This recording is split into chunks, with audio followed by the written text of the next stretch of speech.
Bismillahirrahmanirrahim. Biology second year National Book Foundation chapter number 10 Biotechnology topic name molecular scissors के नाम से we have read about हमने पढ़ लिया है हमने क्या पढ़ा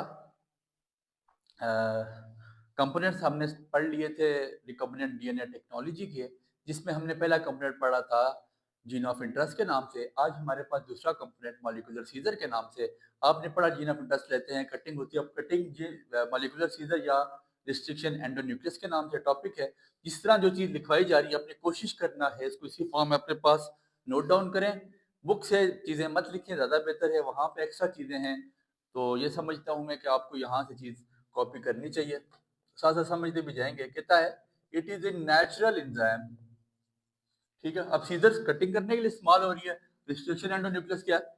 it is the natural enzymes of bacteria. It is a natural enzyme of bacteria use for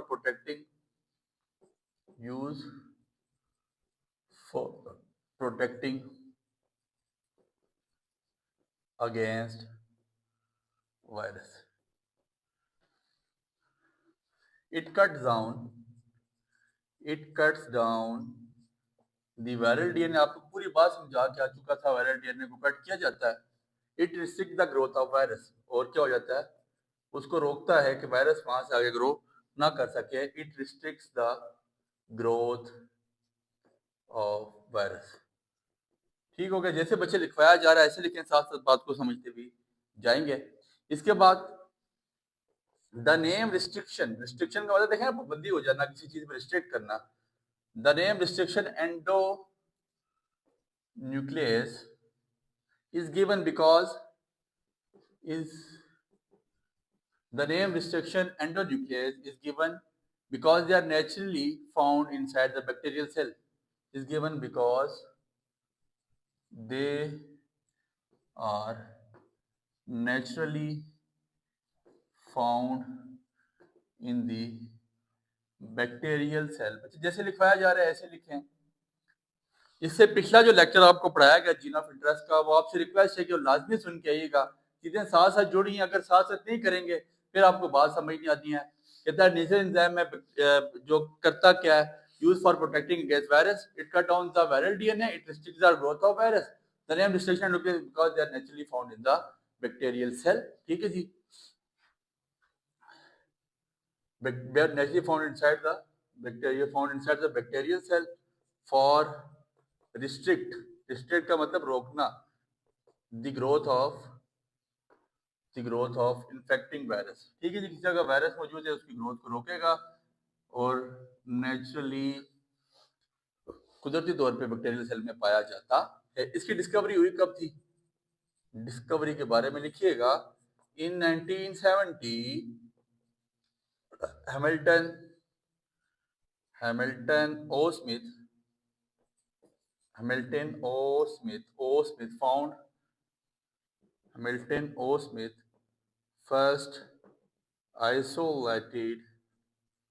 first isolated in restriction enzymes। सबसे पहले इस गरीब ने इसको फाउंड किया या महसूस किया या आइसोलेट किया किसमें?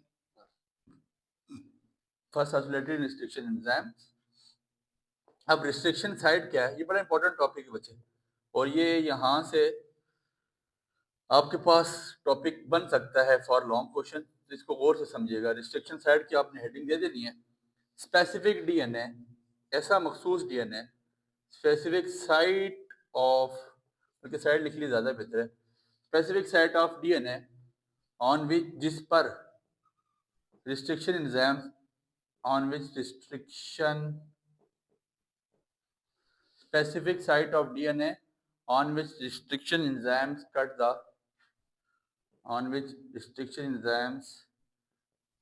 the DNA। मिसाल के तौर पे मैं भी आपको समझाता हूँ। ये आपके पास डीएनए मौजूद है, बीच में आपके पास न्यूक्लियोटाइड मौजूद हैं, एडेनिन, गवानीन, साइटोसिन, थायामीन। ये आपको सारी कहानी के बारे में बता चुका हूँ। ठीक है, फॉर एग्जांपल साइटोसिन, गवानीन, कुछ भी डाल दें फिलहाल फर्जी तौर पे थायामीन, ये आपके पास रिस्ट्रिक्शन एंजाइम मौजूद है। ये आपके पास क्या मौजूद है, न्यूक्लियोटाइड मौजूद है या डीएनए मौजूद है, इसमें पेयर ऑफ न्यूक्लियोटाइड है।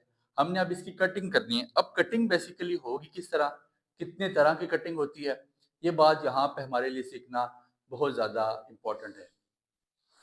कटिंग मेरे पास बेसिकली दो तरह की कटिंग होती है, एक है स्टैगर्ड कट और एक आपके पास है blunt cut. Staggered staggered cut, there are two types of cutting, एक है स्ट्रेगर्ड कट और दूसरी है ब्लंट कट। अब स्ट्रेगर्ड कट क्या है बच्चे, फॉर एग्जांपल यहाँ से हमने कटिंग करना स्टार्ट की, ये देखें ऐसे कटिंग, ये इस तरह की कटिंग आपके पास हो जाएगी।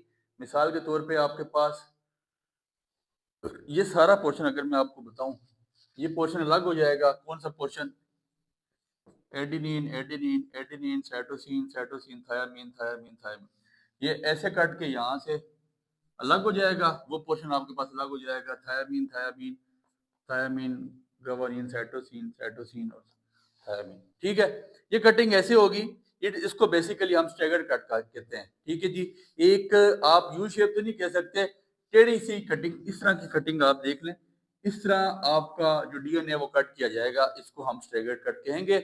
और अगर हम इसको स्ट्रेट काटेंगे, स्ट्रेट ऐसी लाइन में सीधा सीधा काटेंगे, वो पेयर ऑफ न्यूक्लियोटाइड अलग, यहाँ पे पेयर ऑफ न्यूक्लियोटाइड अलग, तो उसको हम ब्लंट कट का नाम देते हैं। किस कट का नाम देते हैं, ब्लंट कट का। BLUNT ब्लंट कट लिख लिया। एक आपके पास स्टैगर्ड कट है और एक आपके पास ब्लंट कट है। अमूमी तौर पे ये बात लिखिएगा, स्टैगर्ड कट कहाँ इस्तेमाल की जाती है, it is use in recombinant DNA technology. Staggered cut को हम रिकम्बिनेंट डीएनए टेक्नोलॉजी में इस्तेमाल करते हैं और ब्लंट कट को हम कहाँ इस्तेमाल करते हैं, it is used in polymerase chain reaction. इसको हम पॉलीमरेज चेन रिएक्शन में इस्तेमाल करते हैं। अब यहाँ तक आप स्क्रीनशॉट ले लें, आपको मैं एक अच्छा सा डीएनए काट के बताता हूँ और एक नई एक टर्मिनोलॉजी यहाँ पे, नया सीक्वेंस जो आप पढ़ने जा रहे हैं, जिसको हम कहते हैं पैलिंड्रोमिक सीक्वेंस का नाम देते हैं। कटिंग हम करके बताएंगे। अब ऐसा है, यहाँ तक आप स्क्रीनशॉट लें ताकि मैं इसकी कटिंग करके आपको यहाँ बता सकूं डीएनए को काटा कैसे जाता है। छोटा सा टॉपिक है बच्चे, लेकिन बहुत ज़्यादा इंपॉर्टेंट। बुक पे आपको शायद ये बड़ा ट्रिकी करके नज़र आ रहा होगा, बट इसमें इतनी कोई मुश्किल बात है नहीं है जितना ये आपको फजूल में मुश्किल लग रहा है। इसलिए बुक को मत छेड़ें बुक के साथ, क्योंकि जिस तरह लिखवाई जा रही है उसको साथ साथ समझें और इस पे आप गौर करें। इंशाल्लाह आपको बातें बआसानी समझ आ जाएंगी, में कोई प्रॉब्लम आपके लिए नहीं होगी। अब सुनिएगा, ठीक है, पहले एक डेफिनेशन लिख लें पैलिंड्रोमिक सीक्वेंस की। वो क्या कहता है, sequence of 4 to 6 base pairs in DNA in which nucleotide is arranged। Palindromic sequence की डेफिनेशन लाजमी शॉर्ट में आती है, सीक्वेंस ऑफ 6, ये बेस पेयर्स हैं आपके पास, sequence of 4 to 6 base pairs in DNA in which nucleotide is arranged symmetrically in reverse order। ऐसा मैं कहना क्या चाह रहा हूँ, मेरी बात पर जरा गौर करेंगे। मैं आपको एक डीएनए बना के बताता हूँ, ये जरा मेरी बात पर गौर करना है। इसमें न्यूक्लियोटाइड का हम बेस पेयर बनाएंगे और स्टैगर्ड कट करेंगे। जरा मेरी बात पे गौर करें, ये आपने बना लेना है ऐसे, ठीक है। ये आपके पास adenine guanine adenine adenine thymine thymine cytosine guanine और ये साइटोसिन, और ये आपके पास एडेनिन आपके पास आ जाता है, sorry cytosine thymine thymine adenine adenine guanine cytosine और ये आपके पास क्या जाएगा ग्वानिन। फॉर एग्जांपल ये आपके पास डीएनए और इसमें 2 न्यूक्लियोटाइड बेस पेयर्स आपके पास यहाँ पे मौजूद हैं। अब इसकी हम स्टैगर्ड कटिंग करने जा रहे हैं। अब जब हम इसकी स्टैगर्ड कटिंग करेंगे तो क्या होगा, जरा मेरी बात पे गौर करना। मैंने बताया सीक्वेंस ऑफ पैलिंड्रोमिक सीक्वेंस क्या है, इन विच sequence of 4 to 6 base pairs in which DNA is nucleotide is arranged symmetrically in reverse order. Reverse order में कहना क्या चाहता हूँ, फॉर एग्जाम्पल आपके पास थायामीन, गवानीन, साइटोसिन, एडेनिन, और ये आपके पास क्या हो जाएगा, एडेनिन, साइटोसिन, गवानीन, थायामीन। ठीक है, ये इस तरह से कटिंग आपके पास आके सामने आ जाएगी। ये कैसे आएगी, जरा मेरी बात पे गौर करें। ठीक है, ये आपके पास ये ऐसे जब हम इसको कट करेंगे ना, ये मिसाल के तौर पे मैं इसको कट करने जा रहा हूँ, ये थायामीन, ये आपके पास यहाँ से आपने इसको कट कर दिया ऐसे, ये आपने जब इसकी कटिंग की ना, तो ये आप देखें थायामीन, साइटोसिन, गवानीन, ये लादा होगी। ठीक है, तो आपके पास एक बेस पेयर ये लादा हो जाएगा, एक बेस पेयर जैसे मैंने आपको एक काट के बताया, एक बेस पेयर ये लादा हो जाएगा। लेकिन अगर रिवर्स ऑर्डर में आ रहा है, रिवर्स ऑर्डर में कटिंग होगी, कैसे देखें, आखिर में ए है, यहाँ स्टार्ट में है, दूसरा एलिमेंट यहाँ पे भी है, यहाँ पे भी है, रिवर्स उल्टी साइड से देखें, फिर साइटोसिन है, यहाँ भी साइटोसिन है, ये गवानीन है, ये भी गवानीन है, ये थायामीन है, ये भी थायामीन, मतलब रिवर्स ऑर्डर में नंबरिंग बिल्कुल सेम होगी। इस तरह के सीक्वेंस को हम पैलिंड्रोमिक सीक्वेंस का नाम देंगे। अगर रिवर्स ऑर्डर में हमारी नंबरिंग सेम हुई, हमारी न्यूक्लियोटाइड बेस पेयर की नंबरिंग सेम हुई, तो हम उसको पैलिंड्रोमिक सीक्वेंस का नाम देते हैं। अब इसकी एग्जांपल क्या है, कौन सा ऐसा बैक्टीरिया जहाँ पे ये पाए जाएंगे, तो आपके पास E coli Escherichia restriction enzyme है, जहाँ पे ये पाए जाते हैं। It is commonly use in E coli. ठीक है जी, इश्रिकिया रिस्ट्रिक्शन एंजाइम, ई किसी जगह लिखा हुआ ई रिस्ट्रिक्शन एंजाइम, या आपकी बुक इसको ई कोली लिखती है रिस्ट्रिक्शन, इश्रिकिया रिस्ट्रिक्शन एंजाइम का नाम दिया जाता है। ये इसकी एग्जांपल है। इसके बाद बस 2 बातें हम मज़ीद लिखेंगे, आप इसको यहाँ तक स्क्रीनशॉट ले लें ताकि इस टॉपिक को वाइंड अप किया जा सके। इंतहाई अहम टॉपिक है एंड फॉर लॉन्ग क्वेश्चन यहाँ से आ सकता है, इसलिए इसको आप अच्छी तरह समझें।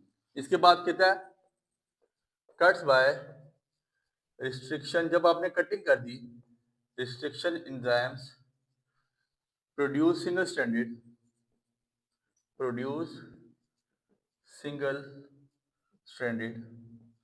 देखा डबल स्ट्रैंडेड डीएनए था, हमने कट कर दिया, ये स्ट्रैंड लादा आ गया, ये स्ट्रैंड आपके पास लादा आ गया। तो क्या कहता है, cuts by restriction enzyme produce single stranded but complementary ends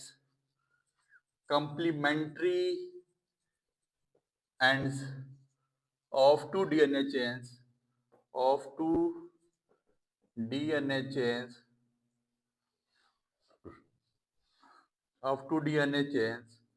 called sticky ends। तो इनको हम क्या, इनके जो एंड है ना, मिसाल के तौर पे अब ये इसका एंड है थायामीन और यहाँ पे ये इसका एंड है थायामीन, तो ये आपस में स्टिकी एंड है। स्टिकी मतलब चिपकने वाले। ठीक है, क्या कहता है, कट और restriction enzyme producing a stranded, हमने रिस्ट्रिक्शन एंजाइम की मदद से तोड़ा डीएनए को और सिंगल स्ट्रैंड में बन गए दोनों, लेकिन जो उसके एंड हैं वो स्टिकी एंड्स हैं। और it can bind by complementary base pairing, it can bind, इनको जोड़ा जा सकता है बाय कम्प्लीमेंट्री बेस पेयरिंग। और इसके लिए मैं एक टॉपिक पढ़ा के आ चुका हूँ, ऑब्जेक्टिव्स ऑफ जेनेटिक इंजीनियरिंग, जिसमें मैंने आपको ये करके बताया था, उसमें डायग्राम भी साथ बनाई थी। आपने जाके इस टॉपिक को लाजमी सुनना है। ये आपके पास छोटा सा टॉपिक था मॉलिक्यूलर सीरीज के नाम से। जिस तरह डायग्राम बनाएगी इस तरह डायग्राम बनाएं और इसी तरह प्रेजेंट करें, बुक पे मत जाएं। उम्मीद है आपको बात समझ आ चुकी है। दुआ में याद रखें। बहुत शुक्रिया।